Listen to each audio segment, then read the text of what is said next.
Hello guys, my name is Swas God and I am the second year medical student of Altai State Medical University. Yes. So basically हम इस video में point पे आते हैं। इस video में हम लोग बात करने वाले हैं कि आपका कॉलेज कैसा है, एनएमसी गाइडलाइन को फॉलो करता है नहीं करता, ओवरऑल बजट क्या है और इसका इस्टेब्लिशमेंट कब हुआ था, कॉलेज वर्थ इट है कि नहीं है, मेरे लिए वर्थ इट है कि नहीं है, आपके लिए वर्थ इट है कि नहीं है, सब बात करेंगे एक एक चीज़ डिटेल में। और अगर आपको बस एक आइडिया चाहिए कि कॉलेज का बजट कितना है, पूरा डिटेल में नहीं चाहिए तो मैं एक इंट्रो के बाद में उसका बजट बता दूंगा।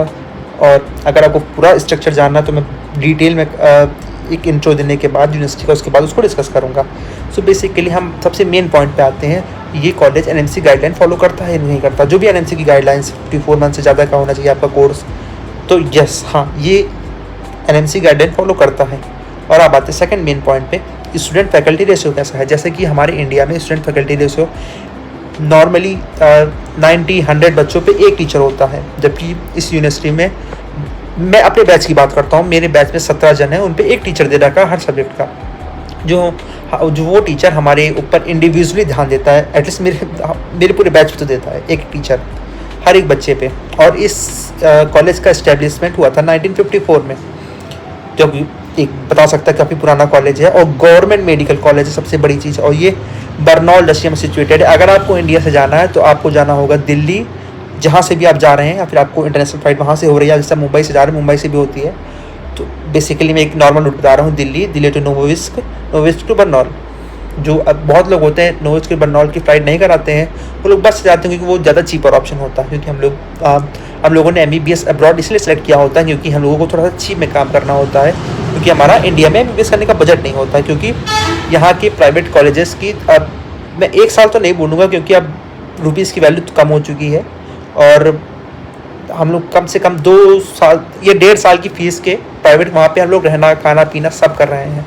यहाँ बेसिकली लगभग होता है 20 लाख हम एवरेज लेके चल रहे हैं कि एक medical college, private medical college की फ़ीस होती है। तो 2 साल की लेके चलते हैं, 2 या 1.5 साल की लेके चलते हैं, लगभग 30-40 लाख, मैक्सिमम 40 लाख में आपका पूरा रहना खाना सब कुछ सारा MBBS हो रहा है वहाँ पे। यहाँ वहाँ पे MBBS नहीं, वहाँ पे MBBS को बोलते हैं जनरल मेडिसिन, जो कि काफ़ी जगह बोलते हैं। और हम अपने पॉइंट पे आते हैं, ये गवर्नमेंट मेडिकल कॉलेज है, ये सिचुएटेड है बर्नौल रशिया में।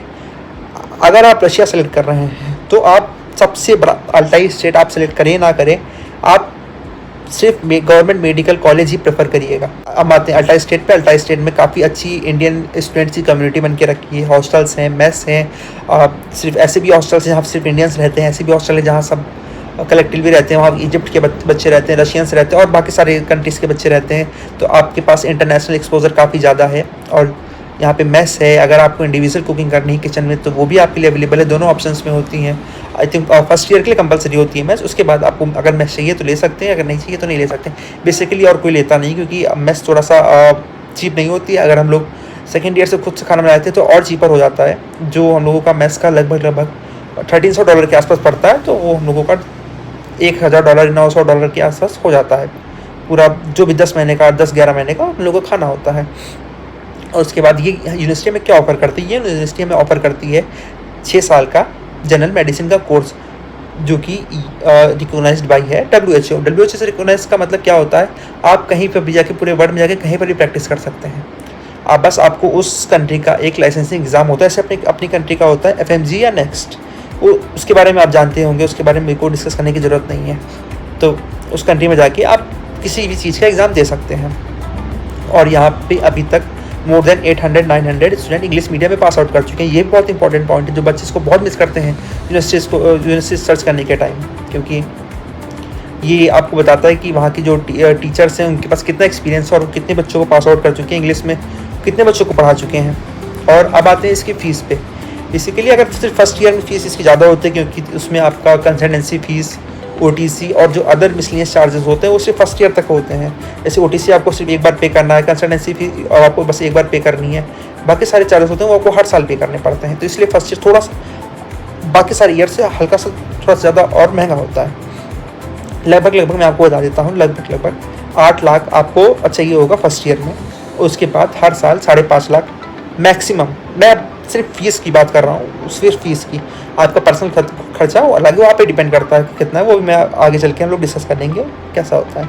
अभी हम लोग आते हैं फ़ीस स्ट्रक्चर पे, उसको डिटेल में आपको मैं समझाता हूँ।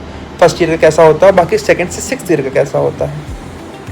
ये स्ट्रक्चर डिवाइड करेंगे सेकंड से सिक्स ईयर का, क्योंकि फर्स्ट ईयर का स्ट्रक्चर थोड़ा सा अलग होता है, क्योंकि वहाँ पर आपको कई अलग चार्जेस देने पड़ते हैं। मैं आपको बताऊंगा कि वो सिर्फ आपको फर्स्ट ईयर में देने होंगे।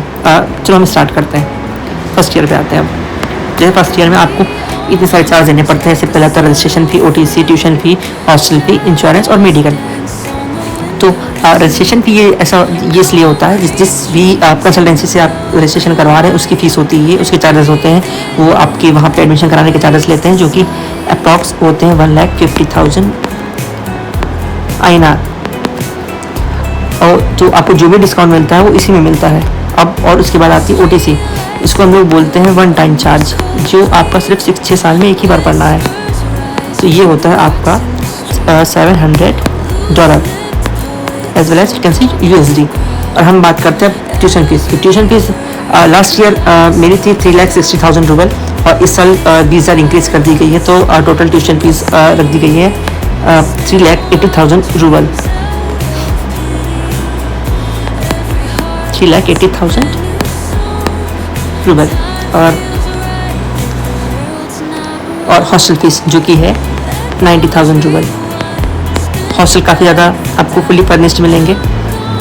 इसमें आपके पास 2 शेयरिंग, 3 शेयरिंग, 4 शेयरिंग रूम ही अवेलेबल है, सिंगल रूम्स अवेलेबल नहीं है।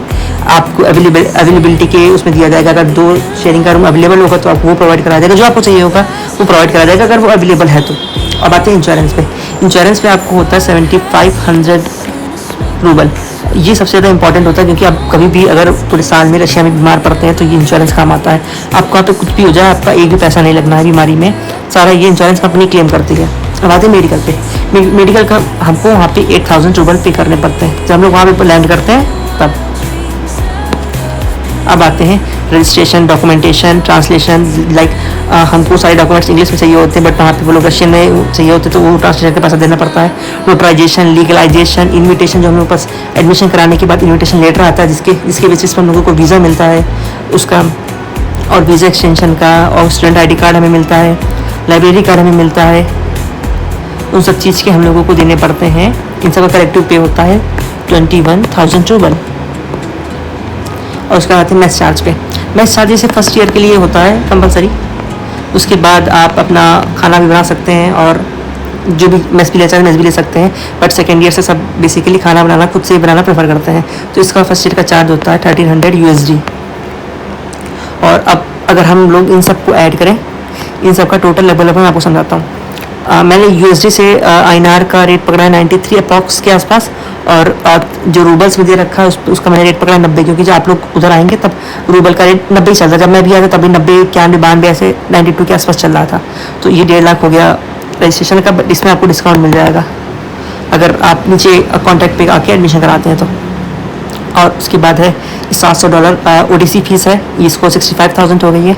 INR में सारी वैल्यू ने INR में करके रखी है। और ये फीस है आपकी 3,80,000 रूबल, वो हो गए 422 के 4,22,000। And this is a hostel 100K, and this is a 8,300।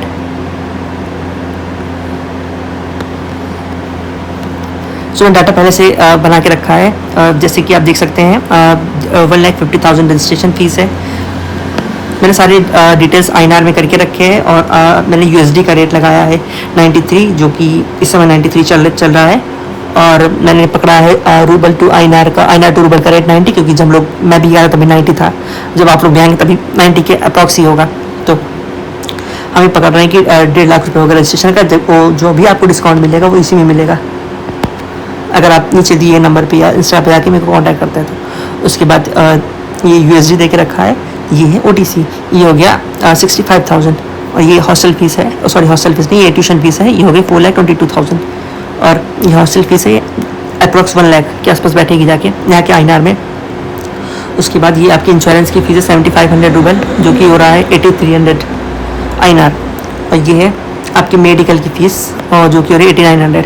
और ये रजिस्ट्रेशन, डॉक्यूमेंट, ट्रांसलेशन वगैरह की थी, उसकी जिसके आपके चार्जेस है 21,000 रूबल, उसको INR में कन्वर्ट करेंगे तो हो जाएगा 23,000 INR। तो टोटल इसका बैठा 7,77,200 INR, और प्लस आपकी एयर टिकट। ये हो गए ऑफिशियल, और आपके पर्सनल भी खर्चे होंगे वो ज़्यादा नहीं होता, निपट जाएगा। अगर आपको चाहिए मैं उस पर वीडियो बना सकता हूँ, आप मैं वैसे पर्सनली भी आके पूछ सकते हैं। और बात करते हैं सेकंड से 6 ईयर के। सेकंड से 6 ईयर में आप बस 3 चीज़ों की फीस पड़ती है, ट्यूशन फीस, हॉस्टल फीस और इंश्योरेंस का, टैक्स रेट। और हॉस्टल भी कंपलसरी नहीं है, अगर आप फ्लैट लेना चाहते हैं, अपार्टमेंट लेना चाहते हैं तो अपार्टमेंट भी ले सकते हैं, तो वो आपका -90,000 रूबल हो जाएगा आपकी फ़ीस में से। Thank you. तो हमने फीस स्ट्रक्चर बहुत डिटेल में डिस्कस किया। मेरा पर्सनल नंबर दे के रखा है नीचे व्हाट्सअप में, और इंस्टाग्राम हैंडल दे के रखा है। आपको कुछ भी पूछना है आप पूछ सकते हैं मुझसे। आप मेरे को मैसेज व्हाट्सअप पे मैसेज कर दीजिएगा, क्योंकि इंस्टाग्राम मेरा प्राइवेट हो रखा है। व्हाट्सअप मैसेज कर दीजिएगा, आराम से 1-to-1 कन्वर्सेशन कर सकते हैं अगर आपको कुछ पर्सनली पूछना है। That's it. Thank you.